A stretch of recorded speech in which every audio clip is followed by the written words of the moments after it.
The new background shows a beautiful wooded shore with beflagged landing stages and white boats, some with sails set. Among the trees are little Italianesque villas, pavilions, kiosks, and marble statues. In the middle distance is a strait. The foreground presents a sharp contrast with the background. Burnt hillsides, black and white tree stumps as after a forest fire, red heather, red pigsties, and outhouses. On the right is an open-air establishment for remedial exercises where people are being treated on machines resembling instruments of torture. On the left is part of the quarantine station, open sheds with furnaces, boilers, and pipes. The daughter and the officer are standing as at the end of the previous scene. The quarantine master, dressed as a blackamoor, comes along the shore. Officer, going up and shaking hands with the quarantine master. What? You here, old gasbags? Quarantine master. Yes, I'm here. Is this place Fairhaven? No, that's over there. Points across the strait. This is Foulstrand. Then we've come wrong. We? Aren't you going to introduce me? It wouldn't do. Lo. That is the daughter of Indra. Of Indra? I thought it must be Varuna himself. Well, aren't you surprised to find me black in the face? My dear fellow, I am over 50, at which age one ceases to be surprised. I assumed at once that you were going to a fancy dress ball this afternoon. Quite correct. I hope you'll come with me. Certainly, for there doesn't seem to be any attraction in this place. What kind of people live here? The sick live here, and the healthy over there. But surely only the poor here. No, my boy. Here you have the rich, indicates the gymnasium. Look at that man on the rack. He's eaten too much pâté de foie gras with truffles, and drunk so much burgundy that his feet are knotted. Knotted? He's got knotted feet, and that one lying on the guillotine has drunk so much brandy that his backbone's got to be mangled. That's not very pleasant either. What's more, here on this side live all those who have some misery to hide.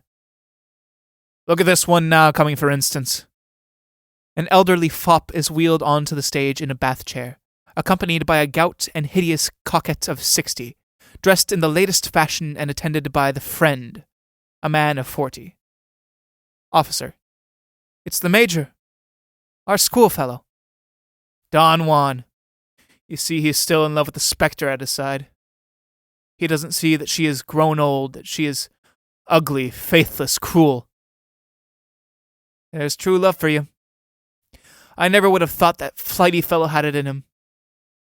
To love so deeply and ardently. That's a nice way of looking at it. I've been in love myself. With Victoria. As a matter of fact, I still pace up and down the alley, waiting for her. So you're the fellow who waits in the alley. I am he. Well, have you got that door open yet? No, we're still fighting the case. The bill sticker is out with his fishnet, you see, which delays the taking of evidence. Meanwhile, the glazier has put in the window panes at the castle, which has grown half a story. It has been an unusually good year this year. Warm and damp. Quarantine master, pointing to the sheds. But you've certainly had nothing like the heat of my place there. What's the temperatures of your furnaces, then? When we're disinfecting cholera suspects, we keep them at 60 degrees. But is there cholera about again? Didn't you know? Of course I know. But I so often forget what I know. And I so often wish I could forget. Especially myself. That's why I go in for masquerades, fancy dress, theatricals. Why? What's the matter with you? If I talk, they say I'm bragging. If I hold my tongue, they call me a hypocrite. Is that why you blacked your face? Yeah. A shade blacker than I am. Who's that coming? Ah, he's a poet. He's going to have his mud bath. The poet enters, looking at the sky and carrying a pail of mud. Officer. But good news. He ought to bathe in light and air. Nah. He lives so much in the higher spheres that he gets homesick for the mud. It hardens his skin to wallow in the mire, just as it does with pigs. After his bath, he doesn't feel the gadflies stinging. What a strange world of contradictions. Poet, ecstatically. Out of clay, the god Ptah fashioned man on a potter's wheel, a lathe, or some other damn thing. Out of clay, the sculptor fashions his more or less immortal masterpieces, which are usually only rubbish. Out of clay are formed those objects so domestically essential, bearing the generic name of pots and pans. Not that it matters in the least to me what they're called. Such as clay. When clay is fluid, it is called mud. C'est mon frère. Lena! Enter Lena with a bucket. Lena, show yourself to Miss Agnes. She knew you 10 years ago when you were a young, happy, and let me add, pretty girl. To daughter. Look at her now. 5 children, drudgery, squalling, hunger, blows. See how beauty has perished. How joy has vanished in the fulfillment of duties which should give the inner contentment which shows in the harmonious lines of a face, in the tranquil shining of the eyes. Quarantine master, putting a hand on the poet's lips. Shut up! That's what they all say. But if you are silent, they tell you to talk. How inconsistent people are. Distant dance music is heard. Daughter, going up to Lena. Tell me your troubles. Lena. No, I daren't. I'd catch it all the worse if I did. Who is so cruel? I daren't talk about it. I'll be beaten. Poet. Maybe. But I shall talk about it even if the black moor knocks my teeth out. I shall talk about all the injustice there is here. Agnes, daughter of the gods, do you hear that music up on the hill? Well, that's a dance for Lena's sister, who has come home from town, where she went astray, you understand. Now they are killing the fatted calf, while Lena, who stayed at home, has to carry the swill pail and feed the pigs. Daughter, there is rejoicing in that home, because the wanderer has forsaken the path of evil, not only because she has come home. Remember that. Poet, then give a ball and a supper every evening for this blameless servant who has never gone astray. Do that for her? They never do. On the contrary, when Lena is free, she has to go to prayer meetings where she's reprimanded for not being perfect. Is that justice? Your questions are difficult to answer, because there are so many unknown factors. Poet, the Caliph, Harun the Just, was of the same opinion. Sitting quietly on his exalted throne, he could never see how those below were faring. Presently complaints reached his lofty ear. So one fine day he stepped down in disguise and walked unobserved among the crowd to watch the workings of justice. Daughter, how do you not know I am Harun the Just? Officer, let's change the subject. Here are the newcomers. A white boat, shaped like a dragon, glides into the strait. It has a light blue silken sail on a gilded yard, and a golden mast with a red-nosed pennon. At the helm, with their arms round each other's waists, sit he and she. There you see perfect happiness. Utter bliss, the ecstasy of young love. The light grows stronger. He stands up in the boat and sings. He. Hail, fairest bay, where I passed youth's springtide, where I dreamed its first roses. I come now again, no longer alone. Forests and havens, heavens and seas, greet her, my love, my bride, my son, my life. The flags on Fairhaven dip in salute. White handkerchiefs wave from villas and shores. The music of harps and violins sound over the strait. Poet, see how light streams from them, and sound rings across the water. Eros! Officer. It is Victoria. Quarantine Master. Well, if it is his Victoria. I have my own, and mine no one will ever see. Now hoist the quarantine flag while I haul in the catch. The quarantine master waves the yellow flag. The officer pulls on a line which causes the boat to turn in towards Fallstrand. Hold hard there. He and she become aware of the dreadful landscape and show their horror. Quarantine master. Yes, it's hard lines. But everyone has to land here. Everyone coming from infectious areas. Poet. Think of being able to speak like that. To behave like that when you see two human beings joined in love. Do not touch them. Do not lay hands on love. That is high treason. Alas, alas. All that is most lovely will now be dragged down. Down into the mud. He and she come ashore, shamed and sad. He. What is it? What have we done? Quarantine master. You don't have to do anything in order to meet with life's little discomforts. She. How brief are joy and happiness. He. How long must we stay here? Quarantine master. 40 days and 40 nights. She. We would rather throw ourselves into the sea. Live here, amongst burnt hills and pigsties. Poet. Love can overcome everything, even sulfur fumes and carbolic acid. The quarantine master goes into a shed. Blue sulfurous vapors pour out. Quarantine master coming out. I'm burning sulfur. Will you kindly step inside? She. My blue dress will lose its color. And turn white.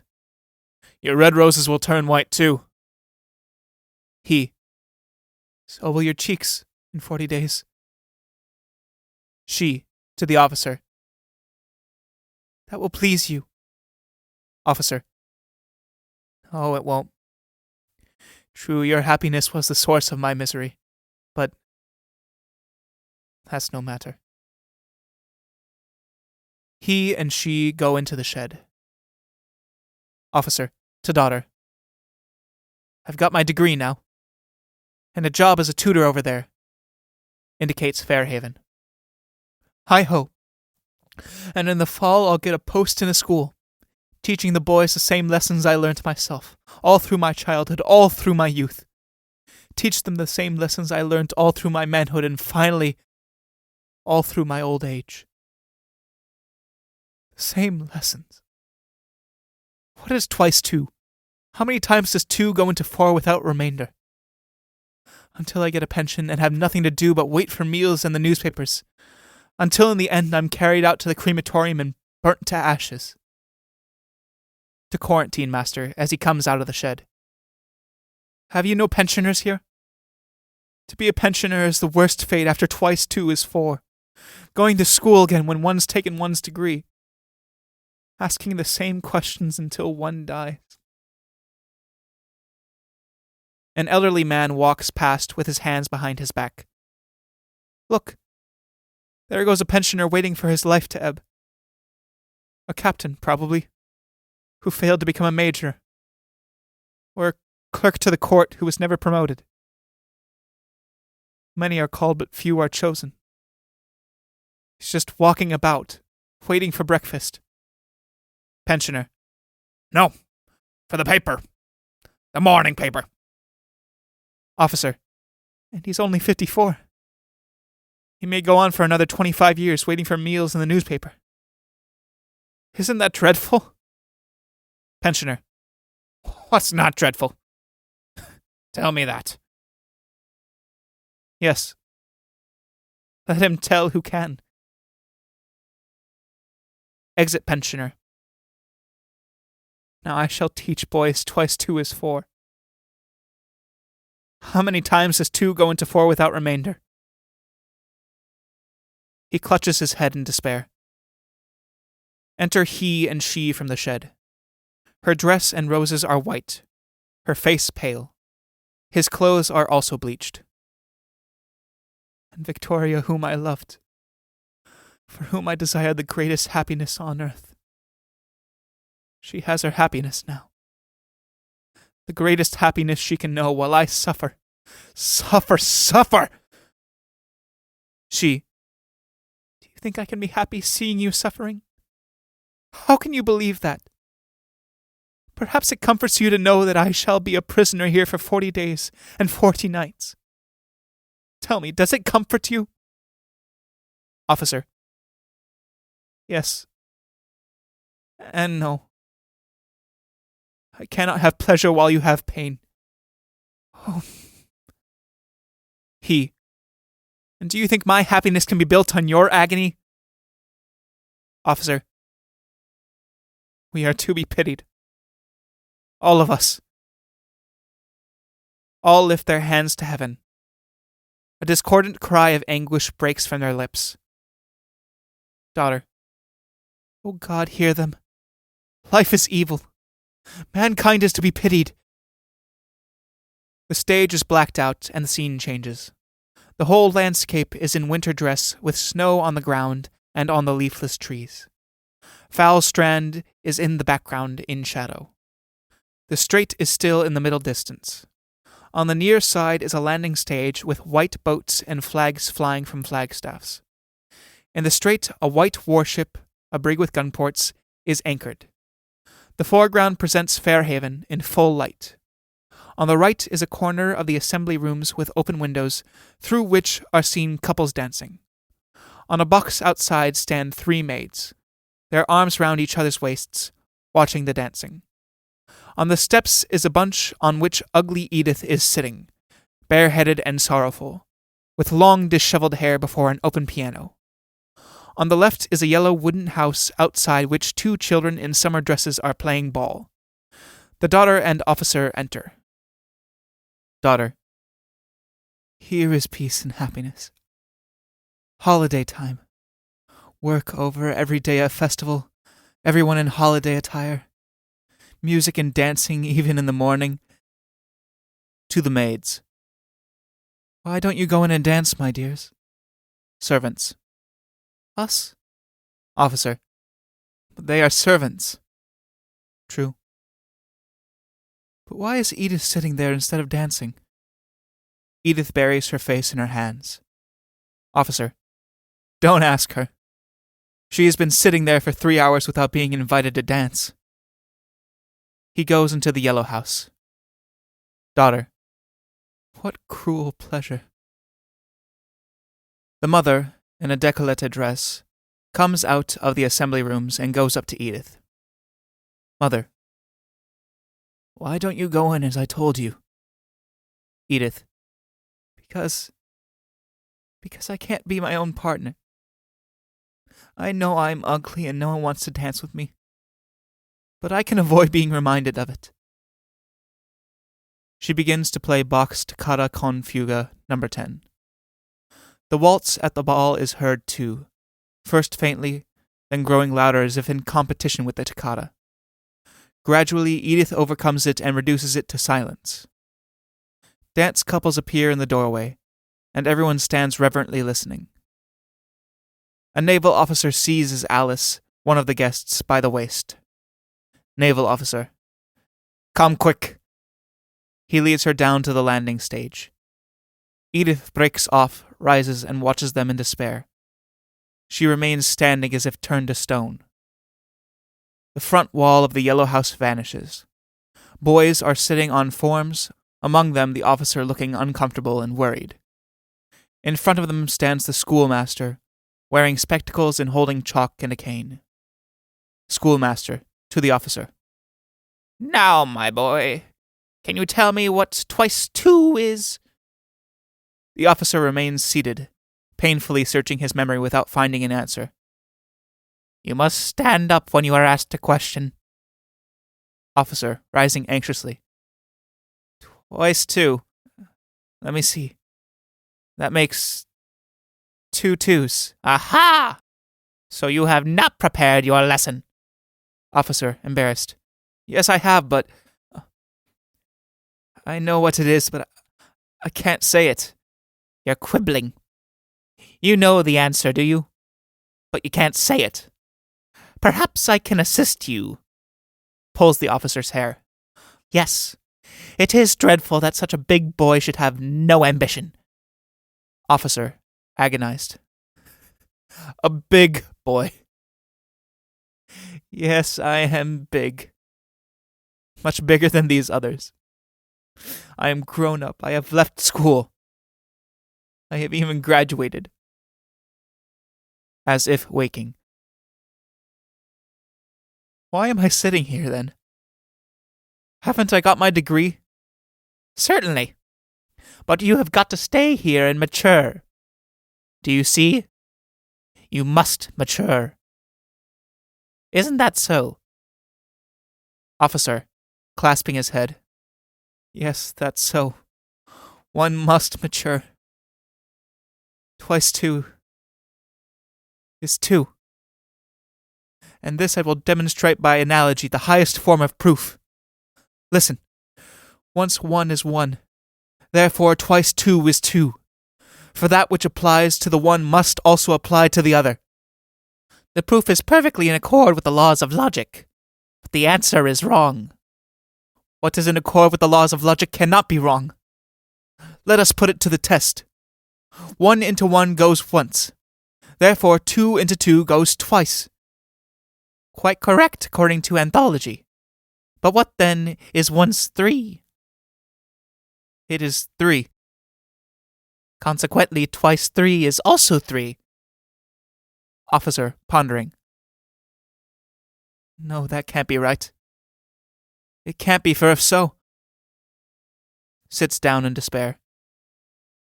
No, I am not mature yet. So you are not mature by a long way. Then how long will I have to stay here? How long? Here? You believe that time and space exist? Assuming time does exist, you ought to be able to say what the time is. What is time? Time... I can't say. Although I know what it is. Ergo, I may know what 2 × 2 is without being able to say it. Can you yourself say what time it is? Certainly I can. All the boys. Tell us then. Schoolmaster. Time? Let me see. Stands motionless with his finger to his nose. While we speak, time flies. Consequently, time is something which flies while I am speaking. Boy, rising. You're speaking now, sir. And while you're speaking, I fly. Consequently, I am time. Flies. Schoolmaster. That is quite correct according to the laws of logic. Officer. Then the laws of logic are absurd. For Nils, though he did fly, can't be time. That is also quite correct according to the laws of logic. Although it is absurd. Then logic is absurd. It really looks like it. But if logic is absurd, then the whole world is absurd. And I'll be damned if I stay here and teach you absurdities. If anyone will stand us a drink, we will go and bathe. Officer. That's a preposterous price. A world back to front. For it's customary to bathe first and then to have one's drinks afterward. Don't be so conceited, Doctor. Captain, if you please. I am an officer, and I don't understand why I should sit here among a lot of schoolboys and be insulted. Schoolmaster, wagging his finger. We must mature. Enter Quarantine Master. Quarantine Master. The quarantine period has begun. Officer. So there you are. Fancy this fellow making me sit here on a form when I've taken my degree. Well, why don't you go away? Go away? That's easier said than done. So I should think. Try. Officer, to Quarantine Master. Save me. Save me from his eyes. Come on, then. Come and help us dance. We must dance before the plague breaks out. We must. Officer, will the ship sail then? The ship will sail first. A lot of tears will be shed, of course. Always tears. When she comes in and when she sails. Let's go. They go out. The schoolmaster continues to give his lesson in mime. The maids who were standing at the window of the ballroom walk sadly down to the quay. Edith, until then motionless beside the piano, follows them. Daughter to officer. Isn't there one happy person in this paradise? Officer. Yes. Here comes a newlywed couple. Listen to them. The newlywed couple enter. Husband to wife. My happiness is so complete that I wish to die. Wife. But why to die? Husband. In the midst of happiness grows a seed of unhappiness. Happiness consumes itself like a flame. It cannot burn forever, it must go out, and the presentiment of its end destroys it at its very peak. Wife. Let us die together. Now, at once. Die. Yes, let us die, for I fear happiness, the deceiver. They go towards the sea and disappear. Daughter to the officer. Life is evil. Human beings are to be pitied. Officer. Look who's coming now. This is the most envied mortal in the place. The blind man is led in. He is the owner of these hundreds of Italian villas. He owns all these bays and creeks and shores and woods, the fish in the water, the birds in the air, and the game in the woods. These thousands of people are his tenants, and the sun rises over his sea and sets over his lands. Does he complain too? Yes, with good cause, as he cannot see. Quarantine master. He is blind. Daughter. The most envied of all. Officer. Now he's going to see the ship sail with his son aboard. Blind man. I do not see, but I hear. I hear the fluke of the anchor tearing the clay bed, just as when the hook is dragged out of a fish, and the heart comes up too through the gullet. My son, my only child, is going to journey to strange lands across the great sea. Only my thoughts can go with him. Now I hear the chain clanking, and there's something flapping and lashing like washing on a clothesline. Wet handkerchiefs, perhaps. And I hear a sound of sighing, or sobbing, like people crying. Maybe the plash of small waves against the hull, or maybe the girls on the quay, the abandoned, the inconsolable. I once asked a child why the sea was salt, and the child, whose father was on a long voyage, replied at once, "The sea is salt because sailors cry so much." But why do sailors cry so much? Well, he said, because they keep going away. And so they're always drying their handkerchiefs up on the masts. And why do people cry when they're sad? I asked. Oh, said he. That's because the eye window must be washed sometimes, so we can see better. The brig has set sail and glided away. The girls on the quay alternatively wave their handkerchiefs and dry their eyes. Now on the topmast is hoisted the signal, yes, a red ball on a white ground. Alice waves a triumphant reply. Daughter to officer.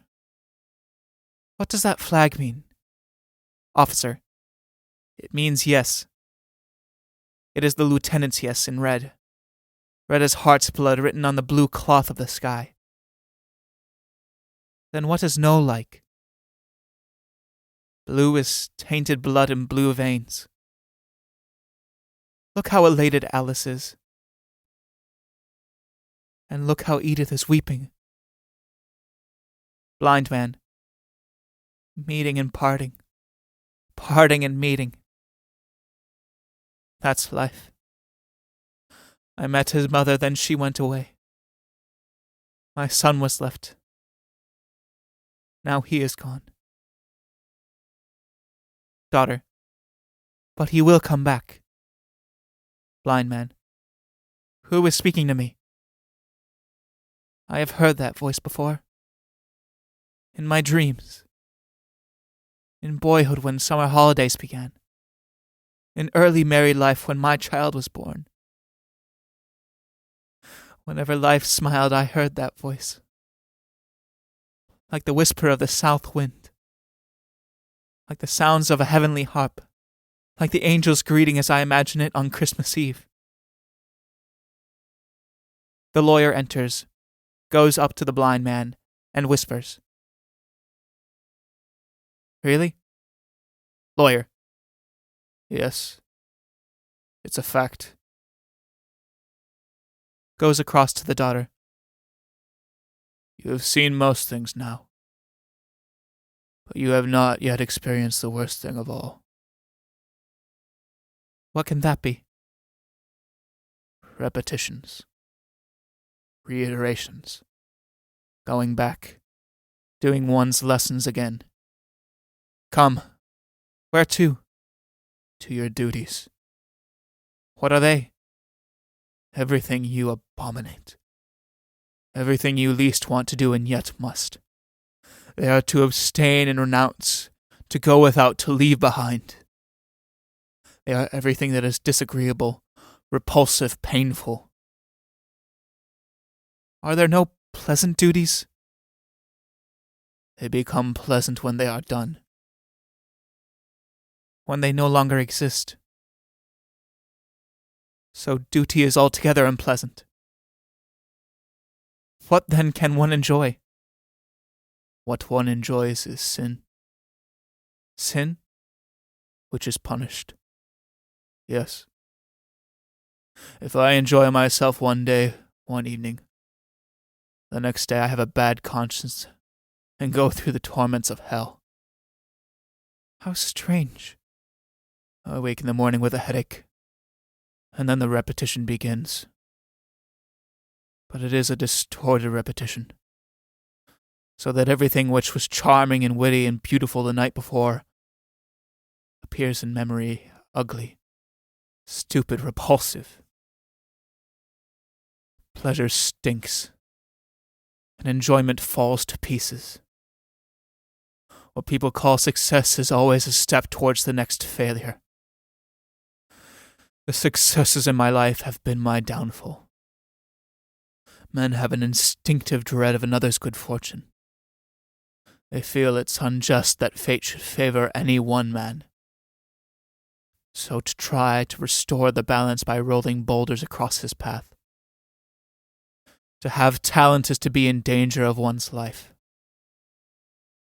One may so easily starve to death. However, you must go back to your duties, or I shall take proceedings against you, and we shall go through all 3 courts, first, second, third. Go back? To the stone and the cabbage and the baby clothes? Yes. And it's washing day. The big wash when all the handkerchiefs have to be done. Oh, must I do that again? The whole of life is only repetition. Look at the schoolmaster there. Yesterday he took his doctor's degree, was crowned with laurels, scaled Parnassus, was embraced by the monarch. Today he is back at school, asking what twice 2 is. And that's what he will go on doing until he dies. But come now. Back to your home. I would rather die. Die? One can't do that. To begin with, taking one's own life is so dishonorable that even one's corpse is dishonored. And to add to that, one is damned, for it is a mortal sin. It is not easy to be human. All, hear, hear. Daughter, I will not go back with you to humiliation and dirt. I shall return to the place from which I came. But first the door must be opened, so that I may know the secret. I wish the door to be opened. Enter the poet. Then you must retrace your steps. Go back the way you came, and put up with all the horrors of a lawsuit. The repetitions, the redraftings, the reiterations. So be it.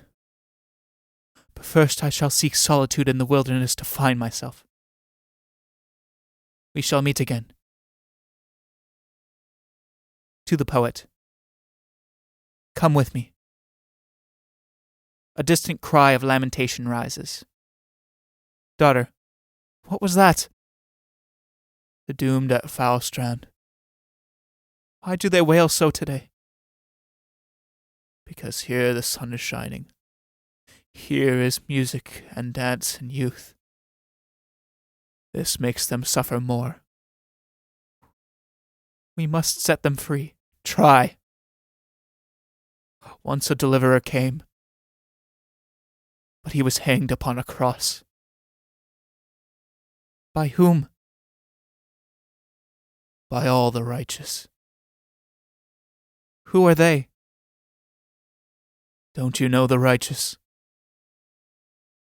Well, you will. Was it they who refused you your degree? Yes. Then I do know them.